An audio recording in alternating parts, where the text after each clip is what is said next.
მოგესალმებით, მე ვარ ნიკოლოზ ჩარკვიანი.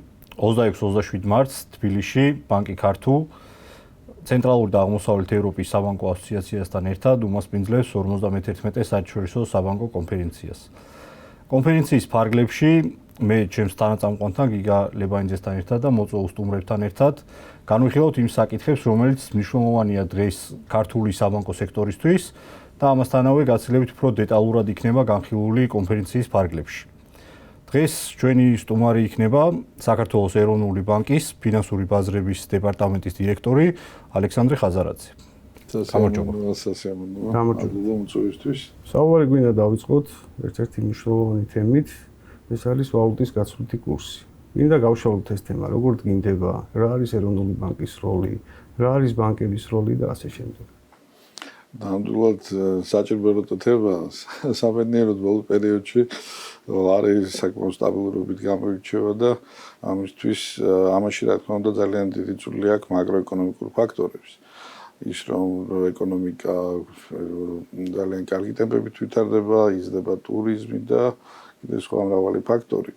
ჩვენ იმედი გვაქვს, რომ ეს ხელშემწყობი ფაქტორები კიდე გაგრძელდება და ანალოგიურად გვექნება შედარებით სტაბილური კურსი, ნაკლები ვოლატილობა იქნება ბაზარზე და პრინციპში ეს გარკვეული სიმშვიდის პერიოდი, რომელიც COVID-ის შემდეგ ყველა ძალიან გვჭირდებოდა, კიდე დიდხანს გაგრძელდება.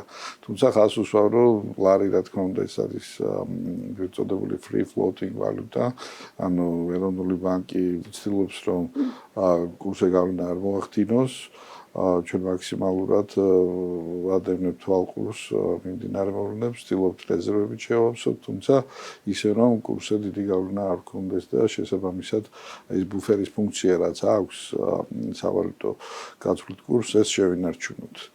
და ეს ძალიან მნიშვნელოვანია არა მხოლოდ ადგილობრივი მოსახლეობისთვის, არამედ უცხოელი ინვესტორებისთვისაც, ვინაიდან პირველი გარე შოკების პირველი ესე ვთქვათ დარტყმა მოდის როგორც ეს სავალუტო კურსზე და სავალუტო კურსი იცვლება შესაბამისად რომ შეამსუბუქოს ეს ეკონომიკური შოკები, რომელიც რეალურად ქვეყანაზე შეიძლება გადმოვიდეს და რაც შეეხება თავად კურსის დადგენის პროცესს, ეს ძალიან გამჭვირვალე პროცესია. თქვენ ალბათ მოგეხსენებათ, რომ ბლუმბერგის ცნობილი მსოფლიოში ერთ-ერთი ყველაზე გავრცელებული სავაჭრო პლატფორმის მეშვეობით დგება ლარის კურსი, არის ეგეთი BMatch ფუნქციონალობა, სადაც ბანკები და ასევე მიკროსაფინანსო ორგანიზაციები, რამოდენიმე მსხვილი კომპანიაც ახდენენ გარიგებებს და ადგენდნენ გარიგებებს ერთმანეთთან და ხანდახან ეროვნულ ბანკთანაც და ამ გარიგებების საშუალო შეწონილი ესე ვთქვათ კურსი ფიქსირდება ყოველდღის 5 საათის გუმარებით ქვეყნდება ეროვნული ბანკის ვებგვერდზე და ეს კურსი უკვე გამოიყენება როგორც ოფიციალური კურსი სხვადასხვა მიზნებისთვის. და ამ პრინციპში ფაქტობრივად ყველა გარიგება ღებულობს მონაწილეობას ამ BMatch-ში დადებული გარიგება და აუქციონებიც ესევე რომელიც დიდი ხანია უკვე საკმაო ხანია აღარ ტარდება დიდი ხანია საჭიროება არ დამდგარა ეს უფრო ესე ვთქვათ დიდი ხელი კალიბრის ესე ვთქვათ ინტერვენციის ინსტრუმენტია რომელიც საბედნიეროდ ადაგჭირებია და იმედია ახლოს პერიოდში არც იქნება ამის აუცილებლობა თუმცა გარიგებების ზუსტი ფანჯარა არის დღის 5:09-დან 5:09-მდე ეს ყველაფერი ის უფრო აგრეგირდება და ამის საფუძველზე ქვეყნება ლარის გაცვლითი კურსი. საკმაოდ გამჭვირვალე პროცესია. ბაზარზე არსებობს ეგ შეგრძნება და დარწმუნებულია რიგით მოქალაქეებსაც ყველას აქვს იმ შეგრძნება, რომ ლარის გაცვლითმა კურსმა გარკვეული სტაბილურობის წერტილი იპოვა, სადაც ბოლო პერიოდის განმავლობაში ყოველ შემთხვევაში გარკვეული დერეფანი არსებობს, სადაც შუალედშიც მოძრაობს ვალუტის კურსი. რთულია, რა თქმა უნდა, გრძელვადაზე საუბარი, მაგრამ მოკლევადიან პერსპექტივაში როგორ უყურებთ, არის ეს ის წერტილი, სადაც უახლოეს პერიოდში უნდა ველოდოთ კურსის შენარჩუნებას, თუ რაიმე სხვა მოლოდინი არსებობს გამყარებასთან ან გაუფასურებასთან? ერთს დავამატებ, მაგრამ კიდე რაც ადრე ხდებოდა ხოლმე, არც თუ ისე იშვიათად, რომ დღის შიგნით ხდებოდა ხოლმე შოკი ავარდნა და უცებ ჩამოვარდნა. ეს საერთოდ ამდღან ამოუხსნელია ხოლმე.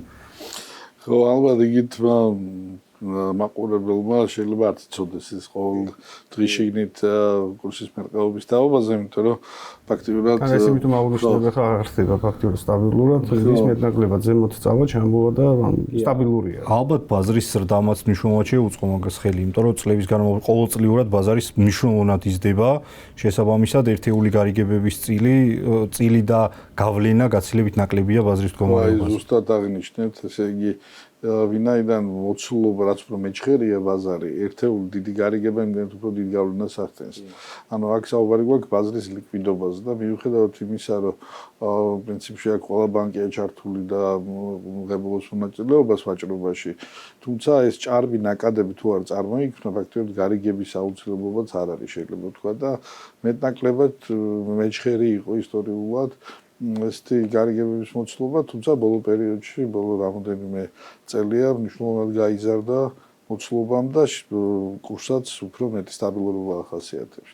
ესე იგი, ლარის კურსი არის ფაქტობრივად ბარომეტრი ქვეყნის ეკონომიკური მდგომარეობის და იმისა თუ როგორ ვითარდება და რამდენად კარგი, ესე ვთქვათ, ბალანსი არის ქვეყნის განვითარებასა და ვთქვათ სხვა ტრენდებს შორის და ის რომ სტაბილურობა ნარჩუნდება, კიდევ ერთხელ გვაძლევს აი ძალიან დიდი ოპტიმიზმის საფუძველს, რომ ქვეყნის ეკონომიკაც მომავალში გააგრძელებს იმავე ტემპით განვითარებას და ამიტომ რთულია პროგნოზი გაკეთება ეგ ალბათ და თავშე ვიკავებ, თუმცა კიდევ ერთხელ ხაზს გავუსვამ, სანამ არის ძლიერი ეკონომიკური ზრდა, სანამ არის ესეთი ტურიზმის ბუმი და ასე ვთქვათ, საკმაოდ მნიშვნელოვანი ნაკადები ქვეყანაში სანამ შემოდის, დიდია რთულია წარმოვიდგინოთ რამე მნიშვნელოვანი იყევა ლარის გაცვლით კურსთან მიმართებაში. კი ბატონო. კიდევ ერთი საკითხი, რაც პრინციპში კურსაც უკავშირდება და ზოგადად ბაზრის განვითარებას, არის ტექნოლოგიების განვითარება და გაცილებით უფრო დიდი ადგილი ტექნოლოგიებისთვის ბაზარზე. ბოლო პერიოდში, რაზეც ხშირად გვილაპარაკია, ეს არის გერმანიის საფონდო ბირჟის შვილობილი კომპანია, რომელიც ეხლახან შემოვიდა ბაზარზე და შემოვიდა საკმაოდ აქტიურად, რამდენიმე მნიშვნელოვანი შეხვედრა, ტრენინგი და უკვე არიან ფინანსური ინსტიტუტები, რომლებიც იყენებენ, მათ შორის ჩვენც საკმაოდ აქტიურად დავიწყეთ 360 ფუნქციონალის გამოყენება. რამდენად უწყობს ზოგადად ხელს მსგავსი ტექნოლოგიური განვითარებები და ტექნოლოგიების გამოყენება ბაზრის განვითარებას და ამასთანავე 360-ის გააქტიურების პარალელურად რამდენად იმოქმედებს ეს ბაზრის ლიკვიდურობის ზრდაზე, ასე ვთქვათ, ეს რომ შევაფასოთ. ერთი მინდა დავამატოს უპასუხოთ ალექსანდრე, ჩვენი კონფერენციის, საერთაშორისო კონფერენციის ლიდ სპონსორი არის ამავდროულად 360-ე, რაც ძალიან გვიხარია. ან ერთ-ერთი პირველები ვიყავით, ვინც პარტნიორობა დავიწყეთ ამ კომპანიასთან და ეს ძალიან გვახარებს.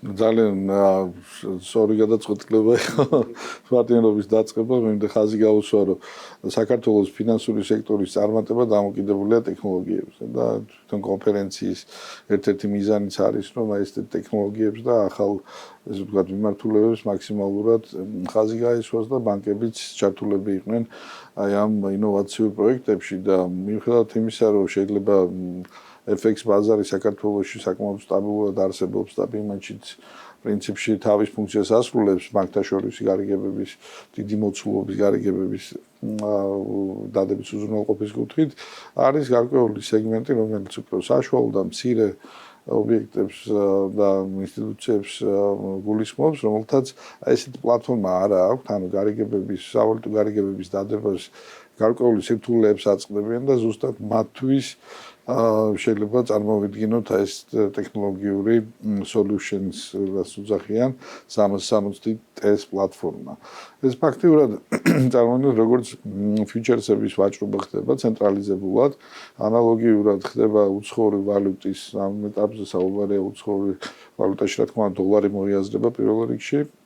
დოლარის ვაჭრობის ცენტრალიზებული ადგილი იქნება, სადაც სხვადასხვა ინსტიტუციები იქნება თუ ორგანიზაციები, მიკროსაფინანსოები, შეიძლება იყოს კორპორაციებიც, მოახდენენ ერთმანეთთან ურთიერთგარიგების დადებას და ეს დაეხმარება აი კურსის, ესე ვთქვათ, price discovery ბჭყალებში, რასაც გულისხმობდა, ან ფასის ზუსტი კურსის აღმოჩენის პროცესი დაეხმარება და პლუს გარდა ამისა, რა თქმა უნდა, გაუიაფებს ამ ორგანიზაციებს ტრანზაქციების განხორციელებას, ასე რომ ძალიან დიდი იმედი გვაქვს, რომ მალე არა მხოლოდ ესე ვთქვათ დიდი ორგანიზაციები, როგორც ბანკები და კორპორაციები არიან, არამედ საშუალო და მცირე შედარებით ინსტიტუტებიც ისარგებლებენ ამ ელექტრონული ვაჭრობის ბენეფიტებით, ვთქვათ, კი, იმიტომ რომ თვითონ პლატფორმა საკმაოდ ხელმისაწვდომია და საკმაოდ ისეთი user friendly არის, რომელიც შეიძლება არ არის აუცილებელი იყოს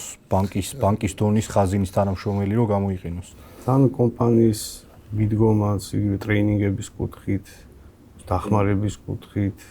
და პერსპექტივები საკმაოდ ბევრი შეიძლება გქონდეს, ისე როგორც სხვა ვალუტებით ვაჭრობა, ასე ვთქვათ, ფორვარდული გარიგებებით და ასე შემდეგ. ანუ ეს თვითონ პლატფორმა ძალიან მოქნილი ხელსაწყოა, რომ მომავალში მოხდეს ამის კიდევ უფრო, ესე ვთქვათ, სხვა კუთხითაც განვითარება, გამოყენება სხვადასხვა ვალუტებისა და ინსტრუმენტების სავაჭროდ. ასე რომ მე დიდი იმედი მაქვს, რომ წელს უკვე შევძლებთ, ესე ვთქვათ, ამ პლატფორმის დანერგვიდან საკმაოდ ბენეფიტების, ესე ვთქვათ, ნახვას და ეროვნული ბანკი როგორც ყოველთვის არის ერთ-ერთი ინიციატორი და მხარდამჭერი ამ ინოვაციების დანერგვისა საქართველოს ფინანსურ სექტორში, იმიტომ რომ კიდევ ერთხელ პატარა ქვეყანა ვართ, არსებობს ბანკების, ესე ვთქვათ, შეზღუდული რაოდენობა, ნუ სხვა განვითარებულ ქვეყნებთან შედარებით და ეს ინოვაციები ყოველთვის არის დაკავშირებული საკმაოდ დიდ ინვესტიციებთან, დროის, ენერგიის და ეროვნული ბანკის მხარდაჭერა ამ დროს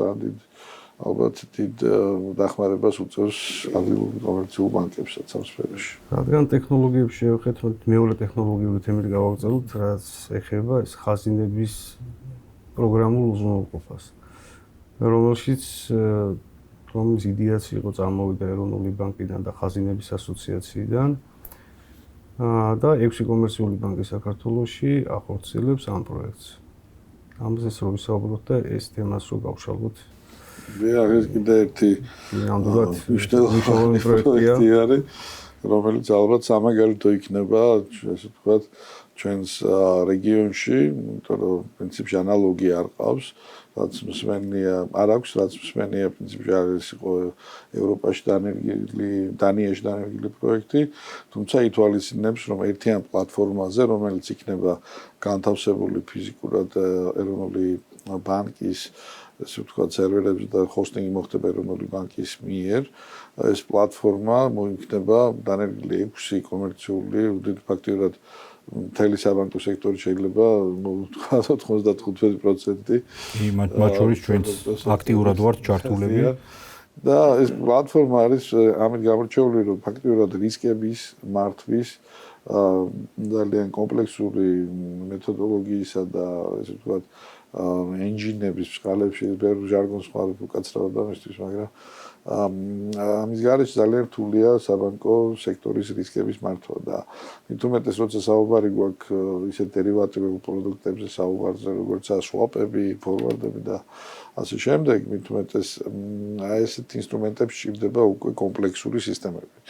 და ერთ-ერთი ჩვენ გქონდა საუბარი, რამოდენიმე შერჩევითი პროცესი მიმდინარეობდა და ვინც კი განვიხილეთ, ყველა იყო საუკეთესო მსოფლიოში წამყვანი, ესე ვთქვათ, საუკეთესო ტექნოლოგიური სოლიუშენები, ესე ვთქვათ, პროდუქტები და იმედი გვაქვს, რომ ძალიან მალე დაიწყება უკვე დანერგის პროცესი. თავად ფაქტი, რომ 6 ბანკი გაერთიანდა, ესეც ძალიან ეს კონკურენტები ერთად და დათნიან რომ ერთმანეთს ეს თქვა საბანკო სექტორი ხარისხობრივად სხვა დონეზე გადავიდეს და ჩვენ ამას მივესალმებით და როგორც მაქსიმალურად ხარს დავუჭერთ რომ ეს პროექტი წარმატებულად დაინერგოს. კი, ეგ ძალიან მნიშვნელოვანი ნაწილია მაგ თემაში ეროვნული ბანკის და ხაზინების ასოციაციების ჩართულობა, იმიტომ რომ ერთია რომ 6 კონკურენტი ბანკია, კი, საერთო ინტერესის გარშემო, თუმცა 6-ვეს აქვს თავისი ნიშა, თავისი პროფილი, თავისი მოთხოვნები, თავისი პროგრამული უზრუნველყოფა და ერთად კომბინაცია არის ძალიან რთული. ძალიან რთული პროცესია. ხაზინების ასოციაციას ძალიან დიდი როლი მიუძღვის ამ პროცესის წარმართვაში, ამ პროცესის, ასე ვთქვათ, იმედი გვაქვს, რომ ძალიან წარმატებულად დასრულდება და შემდეგაც უკვე ეს ორგანიზაცია მოახდენს აი ამ სისტემის მომსახურებას და ვინაიდან კიდევ ერთხელ კონკურენტები, ბანკები ერთ სისტემაში აქ ბევრი დაცული უნდა იყოს კონფიდენციალურობა, უსაფრთხოება, უნდა იყოს სისტემა მდგრადი, რაც არის, რა თქმა უნდა, დაკავშირებული ძალიან მაღალი დონის მომსახურებასა და ხარდაჭერასთან. კი, და მაგ მხრივ ეროვნული ჩართულობა იყო ყველაზე მნიშვნელოვანი, რომ სანდოობის ხარისხი ყველა ბანკიდან, რა თქმა უნდა, გაცილებით მაღალია ცენტრალური ბანკის მიმართ, როცა ის იღებს, ასე ვთქვათ, ინფორმაციის შენახვის კუთხით არის ჩართული პროექტში, რაც სალსახად კითხვის ნიშნები აღარ არის არავისთან. ხო, ცოტა რთული იქნებოდა, რომ მხოლოდ ეს 6 ბანკი გაერთიანებული ან 5 ან 10 ბანკი და თქვა, რომ მოდი ეს დავნერგოთ. კი.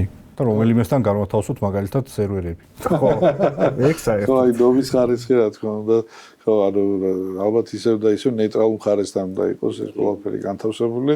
ჩვენ იმედი გვაქვს რაღაც პერიოდის შემდეგ უკვე როდესაც ეს პროცესი გაიშვება, წარმატებულად დაინერგება, იმედი გვაქვს რომ რაღაც დამოუკიდებელ სახეს მიიღებს და უკვე ეროვნული ბანკის დახმარების გარეშე შეძლებენ ბანკები ამ სისტემის მომსახურებას, ჰოსტინგს და პოტენციურად შეიძლება 6 კი არა მეტიც იყოს ახალი ბანკები შეუერთდნენ, ბევრი პატარა ახალი ეს თქვა სტარტაპ ბანკებიც არსებობენ, დამწყები ბანკები, რომელთაც ამ ეტაპზე შეიძლება ვერ აწიონ ესეთი ტვირთი ასეთი სისტემების, თუმცა როგორ განვითარდებიან დროთა განმავლობაში დარწმუნებული ვარ, რომ შეიძლება შემოვიდნენ აი ამ ელიტარულ კლუბს, ესე ვთქვათ, ბანკების, ვინც როცა გაიშვება ეს პროექტი დასრულდება გავიყვანთ ბანკები, მე უფრო ალბათ მარტივია კიდე ამ პროექტში შესვლა, იმიტომ რომ დანერგილია, გატესტილია, მუშაობს.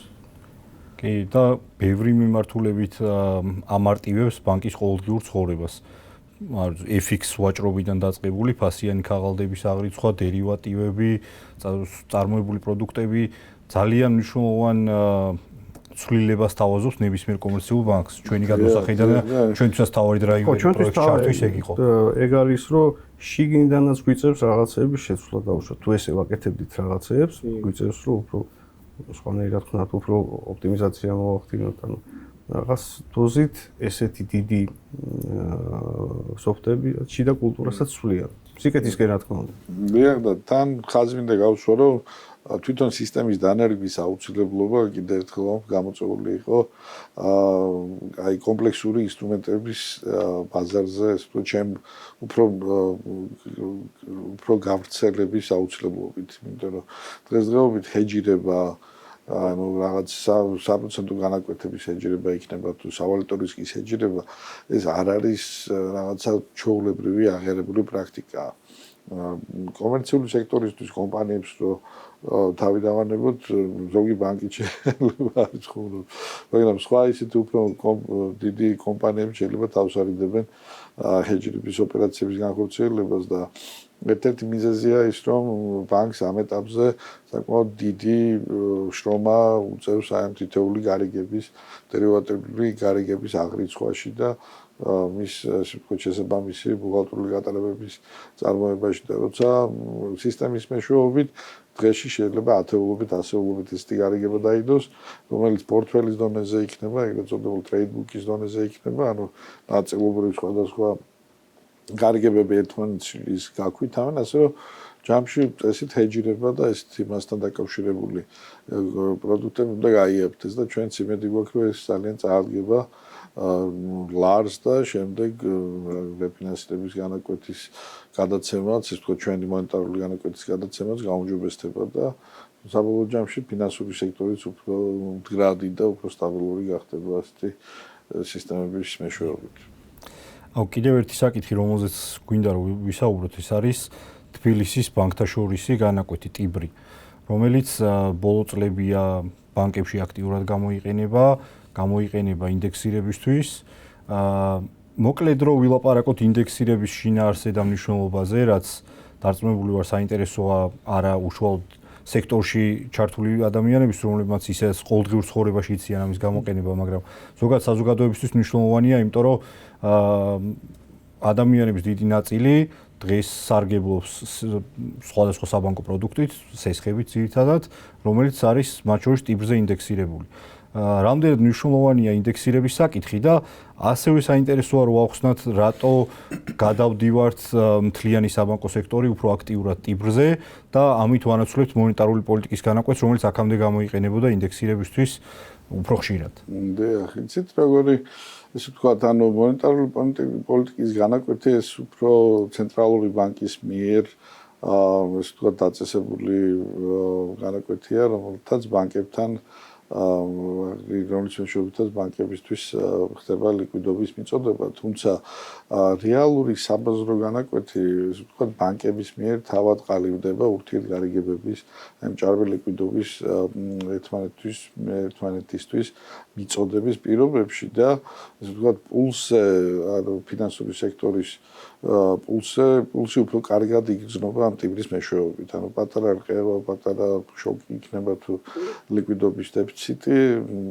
ის დაუყოვნებლივ აისახება ტიბრის განაკვეთზე და შესაბამისად საკმაოდ მრავლის თქმელი არის და ეხლა მოგეხსენებათ რომ ჩვენ ცენტრალური ბანკი ინფლაციის ტარგეტირების რეჟიმში ფუნქციონირებს ჩვენთვის მნიშვნელოვანია რომ გრძელვადიანი ინფლაციის მოლოდინები იყოს მიზნობრივი სირგულივით და საპროცენტო განაკვეთი მათ შორის რეფინანსების განაკვეთი გამოიყენება როგორც ერთ-ერთი ინსტრუმენტი აი ფულის ფასის ესე ვთქვათ მიზნობრივი ფასის დასადგენად და ტიბრით არის ფანტასტიკური ინდიკატორი იმისა თუ რეალურად რამდენად სწორად კარგად ვახერხებთ ამის გაკეთებას ცენტრალური ბანკი.